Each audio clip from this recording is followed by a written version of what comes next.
আমন্ত্রণ সংবাদ এক নজরে, সঙ্গে আছি মোহাম্মদ ওয়ালিউল্লাহ। নিকি ফোরামে যোগ দিতে 4 দিনের সফরে কাল জাপান যাচ্ছেন প্রধান উপদেষ্টা অধ্যাপক মোহাম্মদ ইউনূস। সম্মেলনে যোগ দেওয়ার পাশাপাশি আগামী 30 মে দেশটির প্রধানমন্ত্রীর সঙ্গে দ্বিপক্ষীয় বৈঠক করবেন তিনি। এ সফরে 7টি চুক্তি ও সমঝোতা স্মারকও সই হওয়ার কথা জানিয়েছেন ভারপ্রাপ্ত পররাষ্ট্র সচিব নুরুল আলম সিদ্দিকী। সকালে পররাষ্ট্র মন্ত্রণালয়ে এক ব্রিফিংয়ে এসব কথা বলেন তিনি। নারী বিষয়ক সংস্কার কমিশনের সুপারিশগুলো প্রস্তাবনা পর্যায়ে থাকা এ সংক্রান্ত রিট খারিজ করে দিয়েছেন হাইকোর্ট। তবে এসব সুপারিশ সরকার বাস্তবায়ন করলে তখন সংক্ষুব্ধ রিটকারী আবারও রিট দায়ের করতে পারবেন বলে আদেশ দিয়েছেন আদালত। সকালে কয়েকটি পর্যবেক্ষণ দিয়ে বিচারপতি ফাতেমা নজিব ও বিচারপতি শিকদার মাহমুদুর রাজির হাইকোর্ট বেঞ্চ এই আদেশ দেন। নতুন 4টি মামলায় গ্রেপ্তার দেখানো হয়েছে পতিত আওয়ামী লীগ সরকারের মন্ত্রী আনিসুল হক, জুনাইদ আহমেদ পলক এবং উপদেষ্টা সালমান এফ রহমানকে। সকালে তদন্তকারী কর্মকর্তার আবেদনের প্রেক্ষিতে তাদের নতুন করে গ্রেপ্তার দেখানো হয়। এরপর এক প্রশ্নের উত্তরে রাষ্ট্রপক্ষের আইনজীবী সাংবাদিকদের জানান, হত্যা মামলায় 2-1 জন নয়, বরং একটি রাজনৈতিক দলের নেতাকর্মী সহ আইনশৃঙ্খলা রক্ষাকারী বাহিনী এবং প্রশাসনের কর্তা ব্যক্তি জড়িত।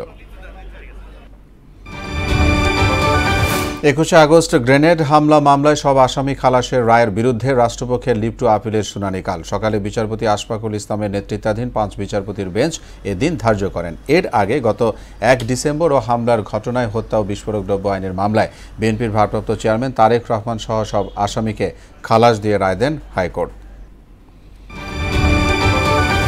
আদালত অবমাননার অভিযোগে শেখ হাসিনাকে ট্রাইব্যুনালে হাজির হতে পত্রিকায় বিজ্ঞাপন দেওয়া হয়েছে। এতে বলা হয়, গোপালগঞ্জের টুঙ্গিপাড়া থানার শেখ মুজিবুর রহমানের মেয়ে শেখ হাসিনা এবং গাইবান্ধার খলিলুর রহমানের ছেলে শাকিলের বিরুদ্ধে আদালত অবমাননার অভিযোগ আনা হয়। এ বিষয়ে ব্যাখ্যা দিতে নোটিশ পাঠানো হলেও তারা জবাব দেননি বা ট্রাইব্যুনালে হাজির হননি।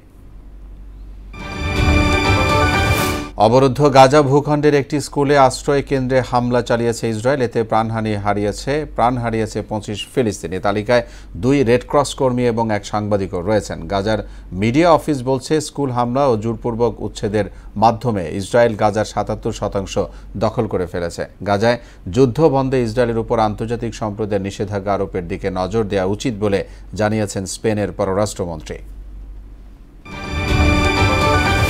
ফিফা প্রীতি ম্যাচ খেলতে জর্ডানের উদ্দেশ্যে দেশ ছেড়েছে বাংলাদেশ নারী দল। সোমবার সকালে ঢাকার হযরত শাহজালাল আন্তর্জাতিক বিমানবন্দর থেকে রওনা দেয় আফিদা খন্দকাররা, যেখান থেকে মানামা, বাহরাইন হয়ে জর্ডানের আম্মানে পৌঁছানোর কথা রয়েছে। সেখানে দেশটির সঙ্গে প্রীতি ম্যাচ খেলবে বাংলাদেশ। 3রা জুনে জর্ডানের বিপক্ষে মাঠে নামার কথা রয়েছে লাল সবুজ কন্যাদের। এ ছিল সংবাদ এক নজরে। সবশেষ খবর সবার আগে জানতে মোহনার সাথেই থাকুন।